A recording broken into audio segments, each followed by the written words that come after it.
Hello दोस्तों, कैसे आप सभी। मैं हूं आपका दोस्त प्रदीप एंड स्वागत करता हूं गिरी ट्यूटोरियल के इस प्लेटफॉर्म पे। गाइस, आप सभी को जिस तरह से पता है कि पंच सीरीज आप सभी के लिए स्टार्ट कर दिया गया है।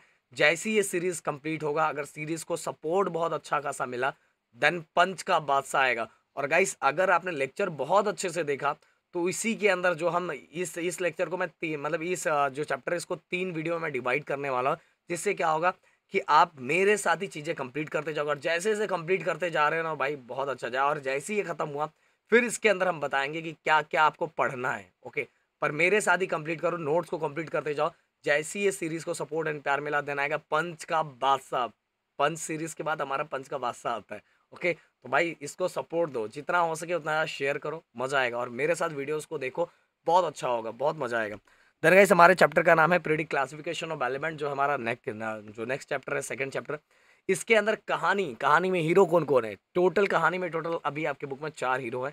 पहले हमारे डोबे रनर, दूसरे हैं हमारे न्यूलैंड, तीसरे हैं हमारे मैंडलियो एंड चौथे हमारे हेनरी, जिनका टेबल आज भी यूज किया जाता है। जो उन्होंने क्लासिफिकेशन जिस बेसिस पे एलिमेंट को किया था ना, उनको उस बेसिस पे आज भी क्या किया जाता है, उसको उसी बेसिस पे एलिमेंट को सिस्टमैटिक एक मतलब टेबल में फिट किया जाता है।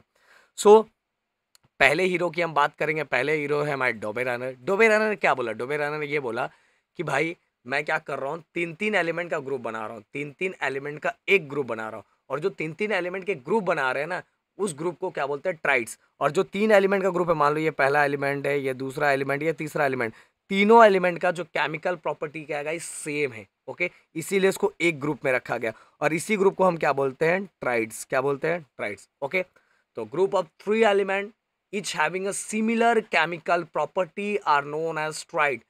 3-3 एलिमेंट एक ग्रुप में रहते हैं, उस ग्रुप को क्या बोला जाता है? ट्राइड्स बोला जाता है। क्लियरली ये हो गया हमारा डोबे रायनर का। एक्सप्लेन करने के लिए आता है कि एक्सप्लेन डोबे रायनर ट्राइड्स। तो पहला ये हो गया।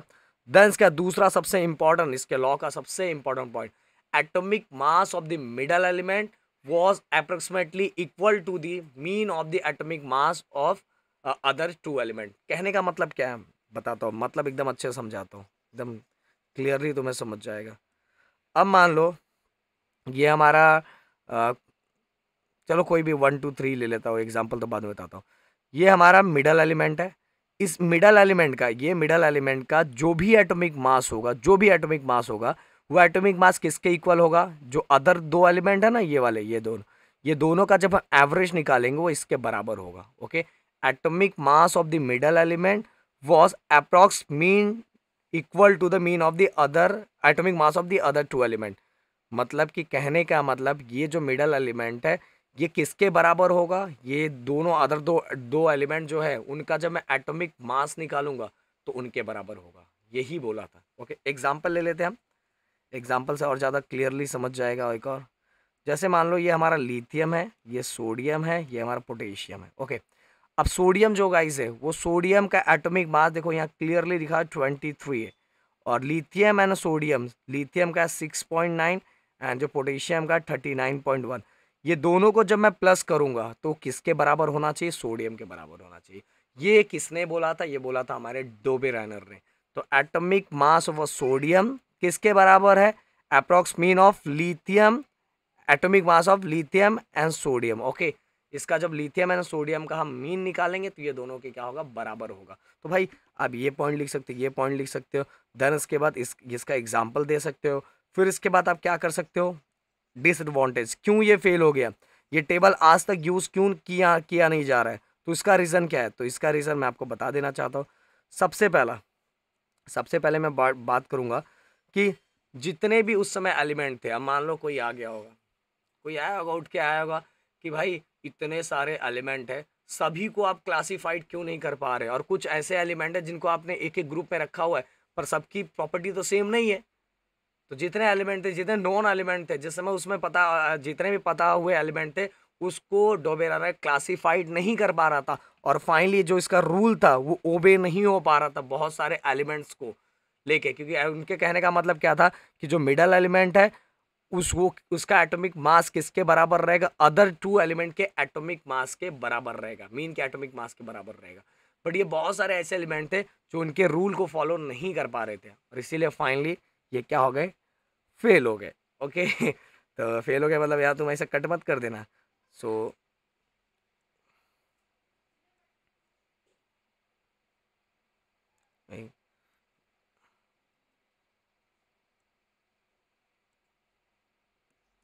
ओके। सो गाइस अब आगे बढ़ते हैं हम लोग। अगला अगला है हमारे न्यूलैंड। न्यूलैंड न्यूलैंड ने तो बहुत सिंपल सा काम किया था यार, बहुत मज़ेदार काम किया था, और जितना मैं बता रहा हूँ बस उतना ही याद रखो। उन्होंने क्या किया था, उन्होंने ये बोला था कि जो टोटल उन्होंने क्या किया था, ऐसे अगर आप बुक में जाके देखोगे तो ऐसा उन्होंने टेबल बनाया हुआ है। इस टेबल के अंदर 1 2 3 4 5 6 7 7 ऐसे एलिमेंट अरेंज किए हुए, फिर से 7 एलिमेंट नीचे अरेंज किए हुए, फिर एलिमेंट अरेंज किए हुए, इस तरह से एलिमेंट्स को उन्होंने क्या अरेंज किया हुआ है। तो अभी अभी एक चीज़ और मुझे बताना है। तुम अभी तक देखोगे ना, सभी एलिमेंट का जो अरेंजमेंट है वो एटॉमिक मास के बेसिस पे हो रहा है। सभी एटॉमिक मास के बेसिस पे हो रहा है।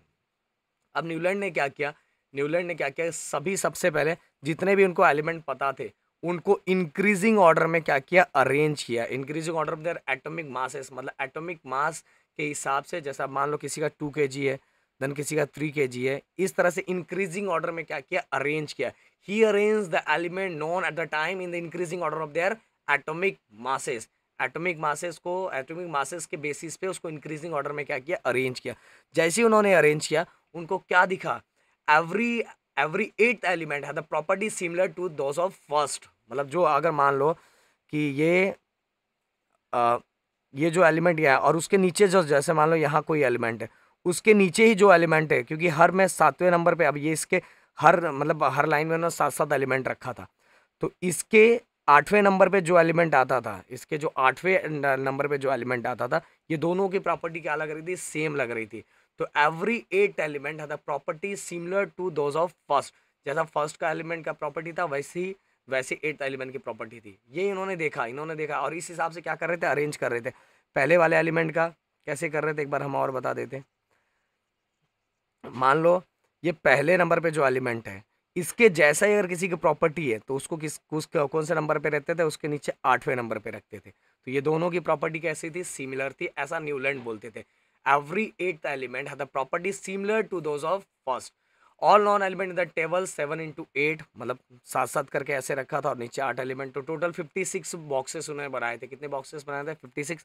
बट भाई अब प्रॉब्लम यहाँ से स्टार्ट हो रहा है। उन्होंने क्या बोला था, एवरी एट एलिमेंट है the property similar to those of first. मतलब 8वें नंबर पे जो एलिमेंट है वो पहले नंबर के एलिमेंट से क्या है, बराबर है। मतलब हर 8वें पे, ओके, हर 8वें पे उसकी प्रॉपर्टी उसके पहले, मतलब वहाँ से काउंट करोगे तो जो पहले नंबर पे उसके कंपैरिजन में आ रहा है उसकी प्रॉपर्टी क्या, सिमिलर है। बट भाई यहाँ से गड़बड़ स्टार्ट हो रहा है कि कैल्शियम, ये जो उन्होंने बताया था ना, अप टू कैल्शियम तक ही अप्लीकेबल था, उसके बाद ऐसा कुछ नहीं हो रहा था। और इन्होंने बहुत सारा गड़बड़ किया, तो कोबाल्ट और निकल को एक साथ ही रख दिया था। हाँ, कुछ चीज़ें इनकी सही थी पर वो उनको एक्सप्लेन नहीं कर पा रहे थे, क्योंकि ये जो अरेंजमेंट था on the basis of atomic mass हो रहा था। ओके, सभी अरेंजमेंट को increasing order of atomic mass पे अरेंज कर रहे थे, और यहीं से गड़बड़ होना स्टार्ट हुआ था। इन्होंने क्या किया, तो कोबाल्ट और निकल को भी एक बॉक्स में रख दिया था।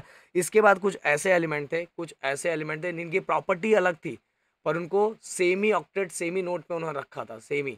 ओके, उनकी प्रॉपर्टी क्या थी, अलग थी।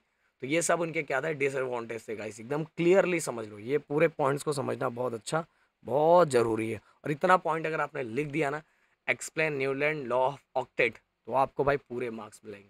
ये बोल रहा हूँ, बस इतने पॉइंट्स है। और ये जो है, ये आपको जो मिलने वाला है ना, अब बोलोगे सर ये कहाँ मिलेगा हमें, ये आपको मिलेगा ऐप पे।